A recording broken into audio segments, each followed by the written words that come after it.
Welcome to the next video on speed math. Percentages we'll be looking at over here. And once again, from a CAT perspective, you need to understand that you need to memorize some bit, right? So some bit of these, like the tables we covered in the last video, percentages once again, you do that, it's going to give you a huge edge when it comes to calculating or like the speed at which you solve certain questions.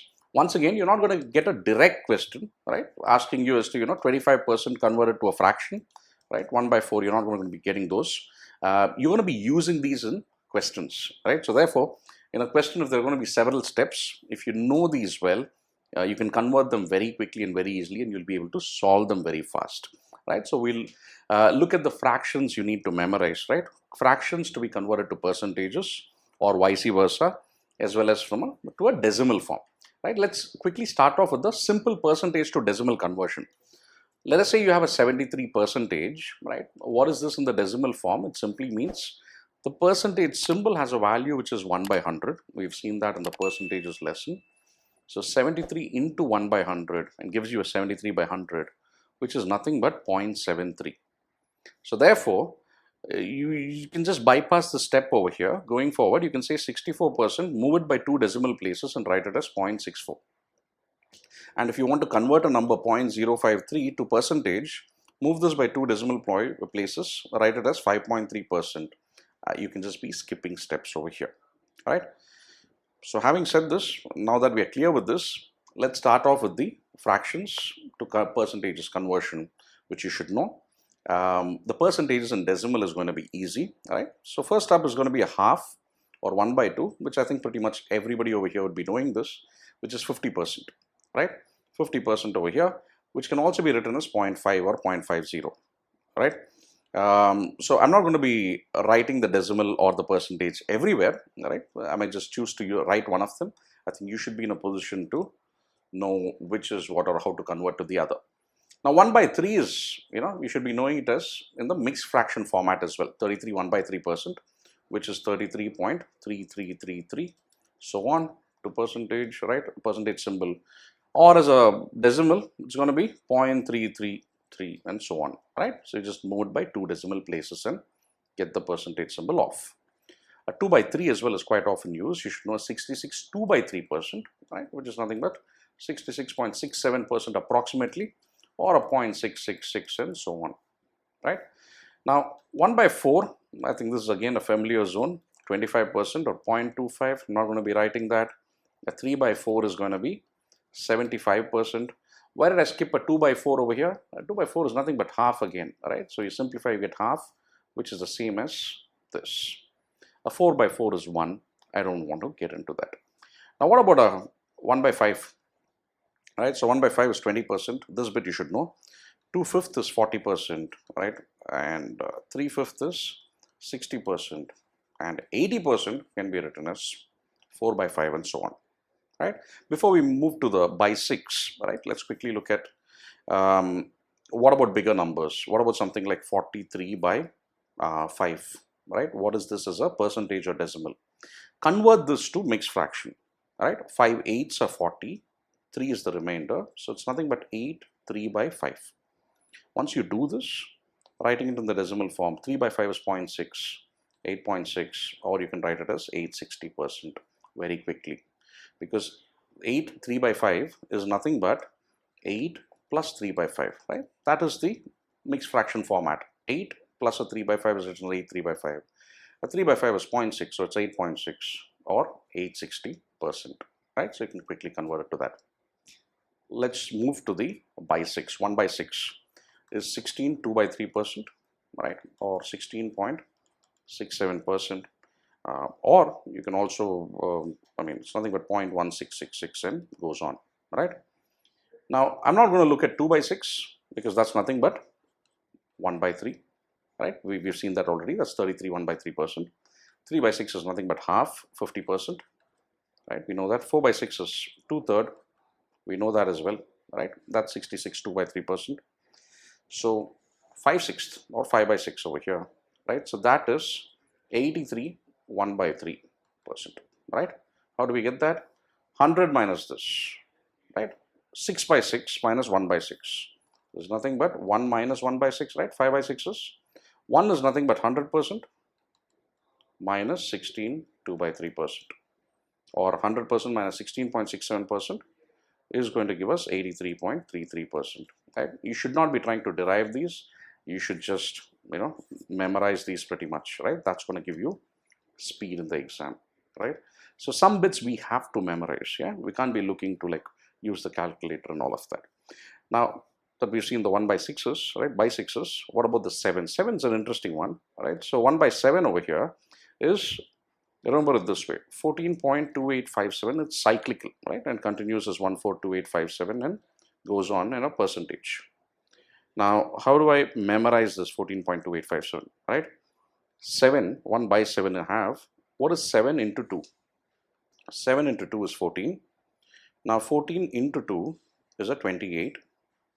And a 28 into 2 is a 56. And here alone, I add a 1. That's it. Once again, 1 by 7. 7 2s are 14. 14 2s are 28. 28 2s are 56. But I add a 1 only in the last part. And it's a dot, dot, dot. And it repeats.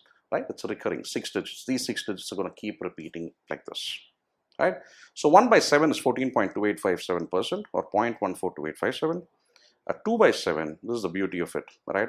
Now, a 2 by 7, look at it this way. If it were 20 by 7, right? 7 2s are 14 is the largest multiple. Right? 7 2s are 14. So I start with a 2.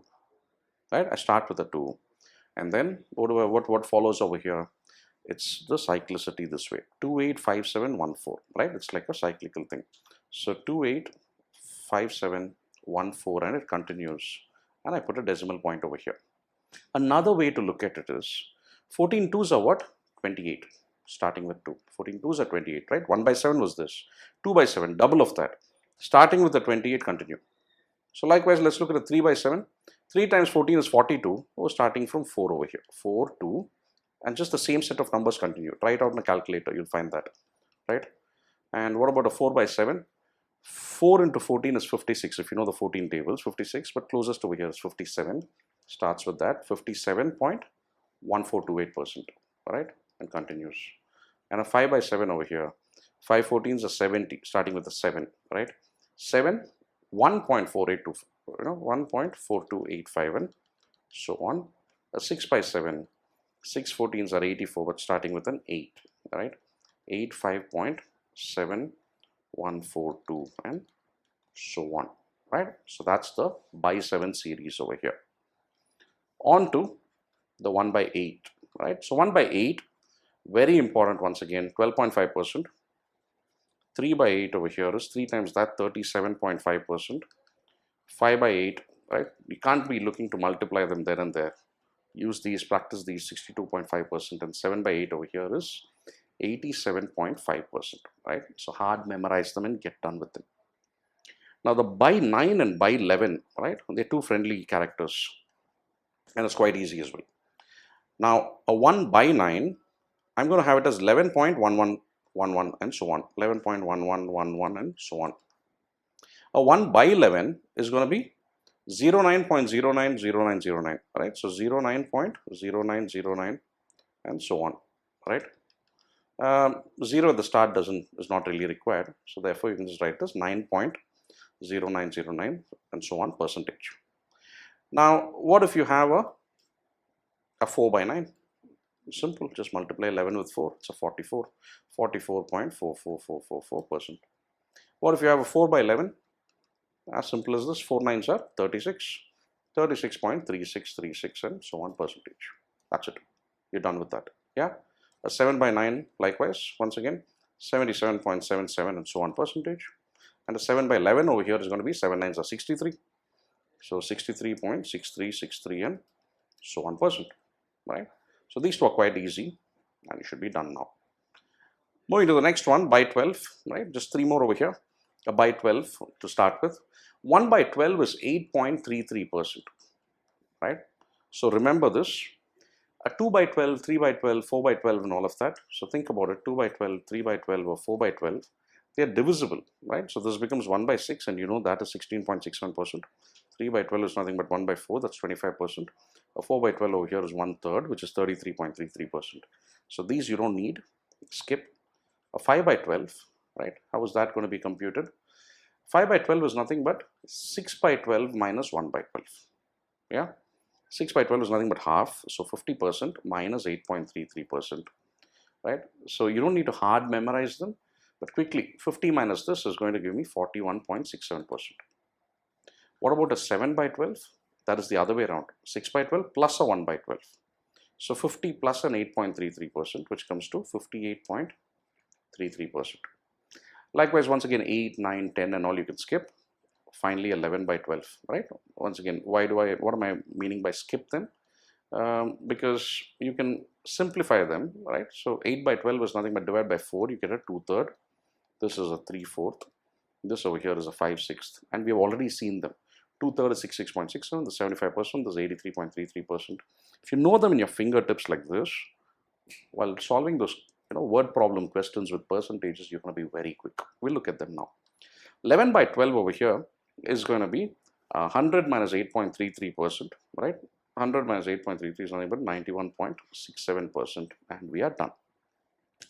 If you had to write it as a mixed fraction, it would have been 8 1 by 3, or this would have been 41 2 by 3%, and so on. Yeah, so that's the by 12. Just a couple more now. A 1 by 15, right? So remember it as 6.67% approximately, right? 6.666 and so on. A 2 by 15 is twice of that, and that comes to a 13.33%, right? Approximately. Now a 3 by 15 is a full 20%, right? It's 1/5. So therefore, if I'm asked something like 11 by 15, I can break down 11 by 15 as 9 by 15 plus 2 by 15. And 9 by 15 is nothing but 3/5. 3/5 is 60%. 2 by 15 over here is 13.33%. I can add it up and say 73.33%. That's it. So this, we bring it to the nearest multiple of 5 below it, a 9 by 15, 3/5. 9 by 15 plus 2 by 15. 60% plus 13.33, and we are done, right? So think about something like a 7 by 15. A 6 by 15 is 2/5 or 40%, plus 1 by 15 over here, 6.67%. So try these in your, just mentally. Don't look to write them down, and see as to whether you're able to quickly write it down the correct way, right?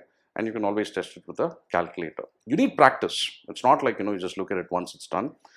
Practice them, and it's going to give you a massive bit of speed, right, when it comes to this exam. Next up, 1 by 16, right? So what is that going to be? That is 6.25%, right? Or 6 1 by 4, but it's generally written this way with 2 decimals, right? 6.25%. A 3 by 16 over here is nothing but 3 times this, which is 18.75%. A 5 by 16 over here is going to be 5 times that, right? You should know is 31.25%. Hard memorize some of them, and that's going to give you, again, speed in the exam, right? So 7 by 16 is 8 by 16 minus 1 by 16. 50 minus this, which comes to 43.75%, right? And the rest you should be able to derive it, yeah, derive them. A 1 by 16, the 6.25% is something you should know, yeah? And that's about it, right? So that's about it. The rest of it you can use the calculator, but I hope you understand that 1 by 20 or 1 by 30 and so on you should be able to derive. 1 by 2 is 50%, 1 by 20 is 5%, right? 1 by 20 over here is 5%. 1 by 3 was 33.33%, so 1 by 30 is going to be 3.33%. Once again, 1 by 3 was 33.33%, but if I want to divide by another 0, this decimal point has to come here. It becomes 3.333%, right? So likewise, you should be able to find for all of them. A 1 by 40 you should know is 1 by 4 is 25, 1 by 40 is 2.5%, right? And so on and so forth. Okay, so let's look at a few questions now, right? So this is it when it comes to percentages, which you should know.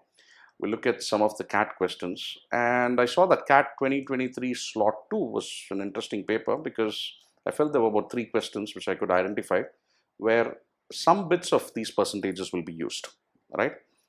Converting to fractions is going to give you a lot of speed. Now, before we start with this, I need to tell you that just knowing those not going to be direct questions. We're going to use it as a part of it, right, while solving. The rest of the solution which I'm going to be providing over here, you might not be familiar. If you've gone through my coursework, my lessons, like, you've come for the classes, you've attended them, you'll have a complete idea. right? So if any of you are interested in classes, once again, and if you're looking at guided coaching, where you want to be guided and coached by us and mentored by us, then yes, do visit mockat.com, click on the link below, just register over there, reach out to us. We'll be happy to share with you on what we do and how it's going to be useful for you to crack this exam. All right, so let's look at these questions now. In a company, 20% of the employees work in the manufacturing department. Fine. The total salary obtained by all the manufacturing employees is 1/6. I have the total salary given, some form. Number of employees given over here. Number, total, okay, N and total. Then the ratio of the average salary obtained by the manufacturing employees to the average salary obtained by the non-manufacturing employees is what? The ratio of the average I need to find. That's it. These are the things which should meet your eyes, right? So number is given, total is given, no absolute value, finally asked in ratio terms, right? We can't be using school approaches over here, right? So manufacturing and non-manufacturing. A ratio form is asked, what is the ratio of the number of people? 20% is nothing but 1/5, right? A lot of these you can mentally do actually, right? Number of employees is 1/5 of the total employees are in the manufacturing department. So 1/5, one person is over here, total is 5. The remaining 4 persons are in non-managerial roles. That's it. Now 1/5 of total, if 1/5 is here, remaining 4/5 is over here, 1:4. Or when you write it as a fraction, visualize, for every 5 of total, 1 is here, the remaining 4 have to be in non-manufacturing roles. The ratio of number of employees is done. Next up, the ratio of the total salaries, right? Now 1/6 of the total, 1/6 of the total is here. The remaining 5 parts, 5/6 of the total should be non-managerial. That's it, 1:5. Now once you're done with this and you've written it clearly, what is the ratio of the average salaries over here? And we've seen this in the ratios lesson. Once again, it's not an extension of just the speed math, right? You need to know how to use it as well. Refer to our lessons, join our classes if required. Just make sure that you have the quickest approaches here, like what I'm doing over here. Now, what is the ratio of the average? Now, when it comes to ratios alone, something divided by something or something multiplied with something you can directly do. Total by n is average, 1 by 1, bottom by top, 5 by 4 is to 5 by 4. You can directly do it. We've seen that in the lessons. Once you've done this, a ratio of 2 terms with fractions cross multiply. So you get 4:5, all right? You cross multiply. So 4 goes there, 1 comes here, 4:5. That's your answer. These are the workings required and that's it, right? I've in fact written a little more than what is required.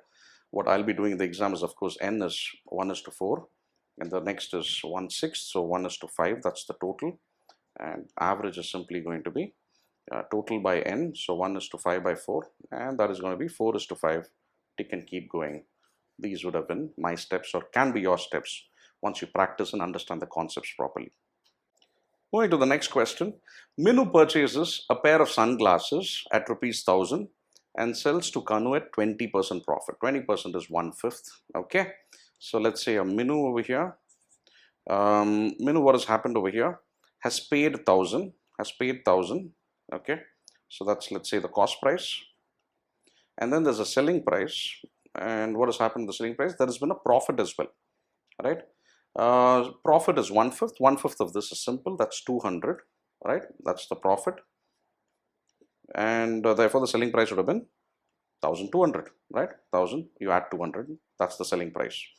Now then, Kanu, now who's this? Now Minu has sold this to Kanu. Now Kanu over here, who has bought this, is selling it back to Minu. Okay. So Minu is once again repurchasing from Kanu at a 20% loss. Oh, that loss is happening for Kanu, right? So loss means, once again, the fraction is the same 1/5. It's a minus 1/5. So what is happening is, look at it from Minu's perspective once again. You're having a cost price. You're repurchasing that this time around at a loss for Kanu. So 1,200, I have to subtract 1/5 of 1,200, which is 240, right? Minu is repurchasing at 960. Now once you've repurchased at 960, what is given over here? Minu sells the same pair of sunglasses to Tanu, right? Minu is once again selling this for some price over here, fine. The total profit made by Minu from all her transactions is 500. So first transaction was 200, second transaction, the profit should have been the remaining 300 because the total is given to us as 500, right? 200 plus 300. So if 300 was the profit here, selling price should have been 960 plus 300 comes to 260. Now, what is the percentage of profit made by Minu when she sold the pair of sunglasses to Tanu, right? Tanu transaction, Minu to Tanu is over here and Minu to Kanu is over here, just to be clear for you people, right? So what is happening over here? What is the percentage of profit? Nothing but profit by CP, right? Profit by CP, which is 300 by 960, right? Which is the cost price. Knock off a 0. Both are divisible by 6. You can simplify and you get a 5 by 16. 5 by 16 is what as a percentage that we saw earlier. That was 31.25%. You can mark option 2 and keep going. Another question from the same paper, right? Jayant bought a certain number of white shirts at the rate of rupees 1000 per piece and a certain number of blue shirts at the rate of rupees 1125 per piece. This is 8 into 125, this is 9 into 125, fine. For each shirt, he then set a fixed market price, okay, which was 25% higher than the average cost of all the shirts. So all these shirts were bought, they were mixed up. You increase it by 25%, right? Whatever the cost price, add 25% to it. He sold all the shirts at a 10% discount, okay, and made a total profit of 51,000. If you bought both colors of shirts, then the maximum possible total number of shirts. Now, do not go in a linear manner like it happens, right? Like it happens in your school exams and all of that. You can't use those techniques. Right? Don't even try to avoid using variables wherever you can. That's what we've seen throughout our content, right? So you've got to look to skip a lot of steps over here, right? So let's see as to how to do it. Understand the last part first, right? The 51,000 absolute value is a significant thing from this perspective. Let's try to map that first. Assume, right? So here, what I've told you is when you have an absolute value like this given, go for the index method, right? With the 51,000, go for the index method. And what's this index method? Let the CP, right, from an index perspective, let the overall cost price be 100 rupees only, right? A default number. Assume a number which is a friendly number. Now, what is going to be the mark price? You're first setting it at something which is 25 rupees higher, 25% higher. 25% of 100 is 25, so it becomes 125. Then you're offering a discount over here, and that discount is how much? 10%. 10% of this is nothing but 12.5. You subtract this and you get a selling price, and that is going to be 112.5. That's step 1. Now, what is your profit therefore going to be? Profit is nothing but selling price minus cost price. That comes to 12.5. Okay. Now, I know the total profit is 51,000. Now, this over here tells us 12.5 by 100, right? 12.5 by 100 over here is going to give me, right, 12.5% of my cost price, total cost price, and that is going to be 51,000, right? Now 12.5 percentage is the, right, if you want to just convert it to profit percentage, you just need to add a percentage because your cost price we started at 100. We have seen the lessons, and 12.5% is nothing but 1/8. You could have directly written it as, without these, 1/8 of the total CP is 51,000. Throw the 8 there and you get your total CP over here as 400 plus 8, right? 408,000, right? 408,000. Now what is asked over here is, what could be the maximum possible total number of shirts, right? Maximum possible total number of shirts. If I have to maximize the total, right, I need to have more with a smaller amount, 1,000 rupees rather than 1,125, right? These amounts are fixed per piece. If I want to, with 408,000, I want to buy as many as possible, buy the cheaper shirts as much as you can, right? So how many 1,000 rupee shirts can be purchased? This has to be maximized, this number. Then the other one, 1,125, has to be minimized. 1,125 has to be as low as possible, right? Now what do we note over here? 1,000 into anything is going to end with 3 zeros. My total is also ending with 3 zeros over here. So therefore, number of 1,125 shirts, if you multiply it with 1,125, that should also end with 3 zeros. Right? Once again, My total is 1000 multiple. One of them is going to be 1000 multiple as a total. The other should also be 1, right? What is the smallest number which, when multiplied with this, is going to give me 1000 in the end?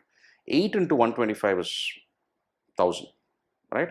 So 8 into 1125 is 8000 plus 1000, 9000. So practice the speed math, the tables we saw earlier. That's going to give you a lot of edge.